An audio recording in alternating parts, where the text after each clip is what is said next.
So what is something that I would never have discovered about you on your social media?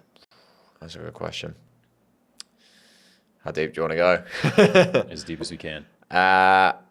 Probably, I had quite a lot of like suicidal thoughts when I was in those early years as well. When I said like maybe 16 to 18, that kind of, it was a weird spiral of that obsession with finding my passion and not finding it, and just feeling like, oh, well, if I just knew what it was, then that I would work hard at it, and kind of then torturing myself internally of like this, like I need to find it, and I just can't.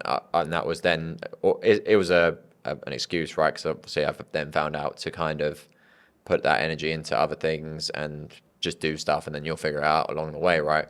But yeah, it was pretty brutal for that time. I didn't like really speak to anyone about it openly. Funny enough, if I did speak to someone, I would speak to a complete stranger on like a night out and just like kind of throw it on them, which is a bit weird. Don't do that. But then it would come out in that way because I didn't want anyone close to me knowing about it. So I think, yeah, probably during that period, it never got like too extreme where I had like any like attempts or anything like that. Probably the worst was there was a particular weekend where I would just cross the street and I wouldn't look where I was going, as in like you obviously check left and right before you go. It was just kind of, right, I'll just walk out and see what happens. So yeah, that was probably like the worst it got, which I don't think I've really touched on before. So yeah, it's a weird one because I can speak on it now like quite open and honest, and it doesn't really affect me. It feels like a long time ago, but yeah, it's one of those things where like I see like stories of, this person's killed themselves because of this and that, and then I can kind of have a different perspective on when seeing that. So yeah. So thank you for sharing that. And how did you walk yourself out of those dark thoughts?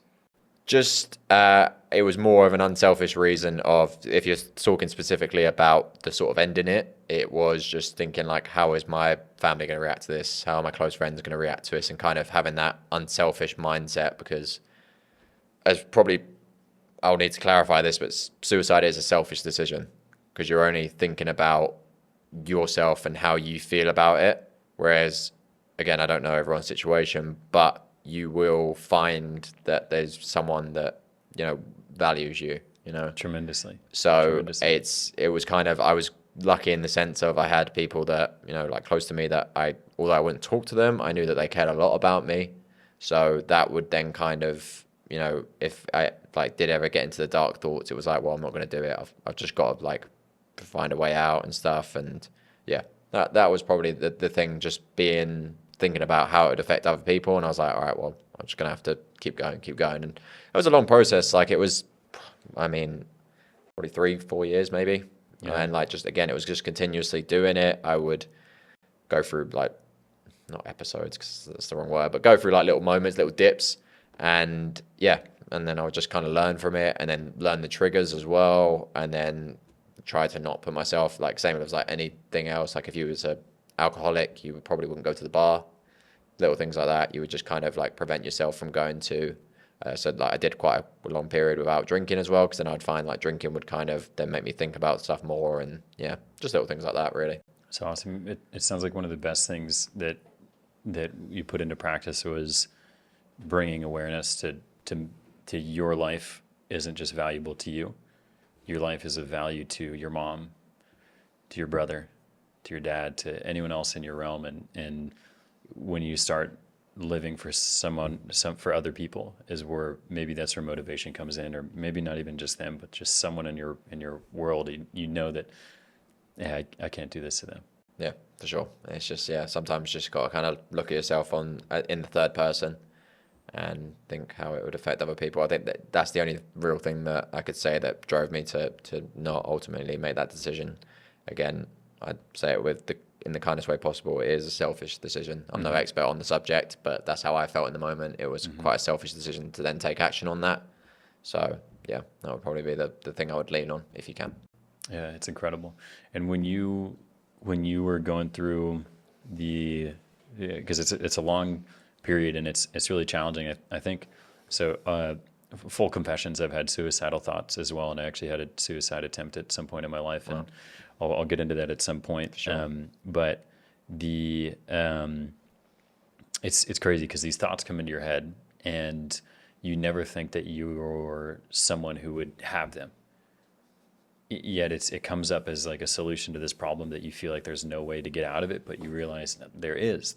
Like you live for other people. You know that there's agency and there's action to take it, and there's ultimate beauty in it. And but it's almost wild to think that you yourself have these thoughts, but it's totally normal, because then you realize other folks have that same propensity to darkness as well. Yeah, well, like I've just found out about you now. Yeah, so, there we go. There you go. It's crazy. Why don't you tell me more of your story? How did it happen? It's maybe another time. That's okay. Fair enough. Yeah, it's quite a long one, and sure. that, but similar in the sense of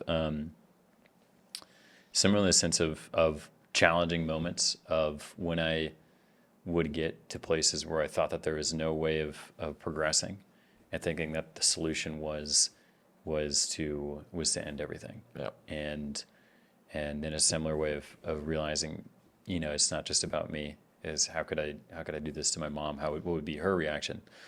I think in some senses as well is the reaction, like I almost somewhat got joy out of people feeling sorrow for me having passed as well. Right. If that makes sense, is like, wow, well, if like I'm imagining folks like at my own funeral almost, or imagining my folks who realize the death of myself and the sorrow they have that, and like it's like almost joy from it, and then realizing that's such a ridiculous thing. Well, it's not ridiculous because it's a real thought, and it occurs, and I'm sure it occurs with other folks, but there's people have so much more joy with seeing you every single day, and then the love and joy and gratitude that they get to share by having you in their life. And so that's the thing to remember, and the thing to push for and step toward. And so For sure. yeah, but it's a wild thing to face, and it certainly feels like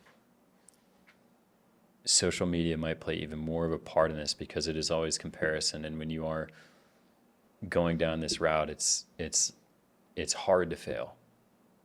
It's hard to face rejection. It's hard to see other people who maybe you perceive that they don't deserve whatever success they have. And so you think the world is unfair, and you think that why would I continue living in this unfair world? I'll depart from it. And but the beauty is that there are people from across the world, a gentleman from London, a man from San Antonio who experienced a very similar thing growing up, and there are solutions.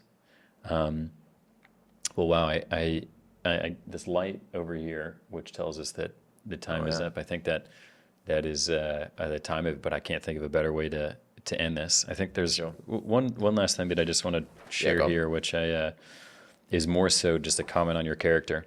Your brother Dan shared a lot of really amazing things, and you actually, yeah.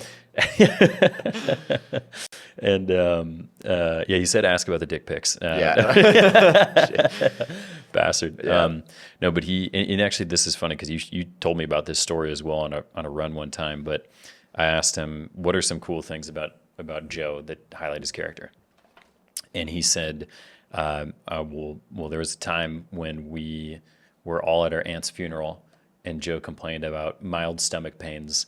And then the next day, Joe was in the hospital getting his appendix removed. And then when asked about, hey man, what the fuck happened? You're like, well, at least it's gone now. Yeah. And so it's more so is I think that's just a mindset that's really cool. It's evident in all of your videos. It's evident in this conversation. You see challenge, you see things that you want, you pursue them despite the whatever, not succeeding initially, but you keep going. And even with this, it's like, hey, life happened. I'm going to keep moving. And Didn't die. Still playing. You didn't die. You're here. Yeah. Still going. So the irony of that story is as well that now he's had his appendix out a few weeks after, and the whole time he was ridiculing me, because obviously I was in there a lot of pain, but I was trying to hide it. And even driving to the hospital, like I was in a lot of pain, he was laughing and stuff. And then now a few years on, he's had to have his appendix out. So yeah, unlucky. And so no, it's just one of those things where you just got to go through some things sometimes, and in the moment it's hard to have that perspective, but the more you do it, the more you learn from it, and you just kind of then almost like have a little laugh to yourself and be like, oh, now I'm in one of these moments, let's just write it out and figure it out. Yeah, life happens, and we're gonna ride it. For sure. Man, Joe, I'm so grateful for our friendship. I'm so grateful for you agreeing to do this. I think it was, did we talk yesterday or the day before? Yeah, something like that. Something like this. I told you I was doing this new thing, the podcast thing, and you said, man, if you need me on there, I'll be there. And I said, really? 2 days later, you down? And you said yes. So, For sure, man, bro. I very much appreciate you. Looking forward to a long friendship and the success that we'll find together. Okay, man. Let's do it. Man, Appreciate thank it, you. Yeah, always. Thanks for having me on.